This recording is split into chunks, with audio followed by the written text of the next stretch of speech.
ఒక రోజున కోతులన్నీ మీటింగ్ పెట్టుకున్నాయంట. రే మనలో వచ్చుంటారు ఈ మనుషులు అని చెప్పంటే ఒక కోతి చేయట్లేదు. నేను నమ్మను అందంట. ఎందుకు నమ్మేమంటే ఎప్పుడైనా మనం కోతులు కరుచుకుంటాం అరుచుకుంటాం కానీ మందు దాగి బారిన ఎప్పుడైనా చంపామరా అందట. లేదంటే ఈ చెడ్డ జాతి మనలో రాలేదురా అన్నాడట ఒక కోతి. మరో కోతి అన్నాడట, పనికి మాలిన పొగాకు నోట్లో పెట్టుకుని పొగ తాగుతూ సిగరెట్లు తాగుతూ ఎప్పుడైనా మనం గడిపామా అంటే లేదని చెప్తే, ఈ మనుషులు పొగ తాగుతున్నారు కాబట్టి వీళ్ళు మనలో వచ్చిన వాళ్ళు కాదన్నట్ట. అంటే ఇక్కడ దాన్ని అర్థం చేసుకోవాల్సింది అంటే దేవుడు మానవులను కలుగు చేశాడు. ఒక కోతి నేను కూడా చూసా, ఇలా పట్టుకుని నా చేపట్టుకుంది, నాతో పాటు నడిచింది. అది మనిషిలాగే నడుస్తుంది. అది కాకపోతే మనిషి బుద్ధి దానికి లేదు. కాబట్టి దానికున్న తెలివితేటలు దానికి వేరే ఉన్నాయి, తినే విషయంలో, అర్థం చేసుకునే విషయంలో. కానీ ఆ కోతి నాతో పాటు నడిచింది. కూర్చుంటే కూర్చుంది, రమ్మంటే వచ్చింది, నిలబడమంటే నిలబడింది.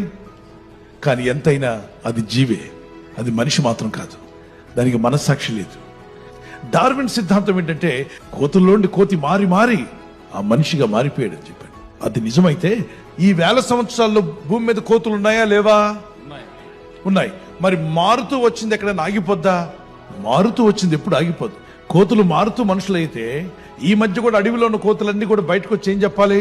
ఏమండి మేము కూడా మారిపోయామని తోకుడిపోయింది, కావాలంటే చూడండి కొంచెం డ్రాయర్ ఇవ్వండి, మేము వేసుకుంటాం, మాకు సిగ్గేస్తుంది, మేము అడవిలో మేము ఇప్పుడు మారిపోయాం మనుషులు అయిపోయాయని చెప్పి బయటకు వచ్చాయా కోతులు? మరి ఇప్పుడు కోతులు ఉన్నాయా లేవా? అడవిలో కోతులు ఉన్నాయి అన్ని ప్రాంతాల్లో. మరి మారుతూ వచ్చిన కోతులు ఎందుకు ఇప్పుడు మారట్లేదు అంటే ఇది అబద్ధము. దేవుని ప్రజలారా, మనిషిలో ఒక ఆత్మను పెట్టాడు, మనస్సాక్షిని పెట్టాడు. ఇది దేవుని మార్గంలో జీవించాలి. మనుషుల్ని దేవుడు అద్భుతంగా కలుగు చేశాడు. ఆయన రూపంలో మనల్ని కలుగు చేసుకున్నాడు. మానవులను దేవుడు కోతుల నుండి వచ్చారని చెప్పలా.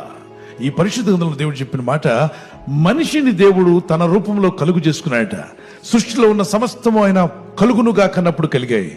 మానవుడిని మాత్రం తన రూపంలో తాను కలుగు చేసుకున్నాడు. Praise the lord. ఒక మట్టి రూపం కలుగు చేశాడు.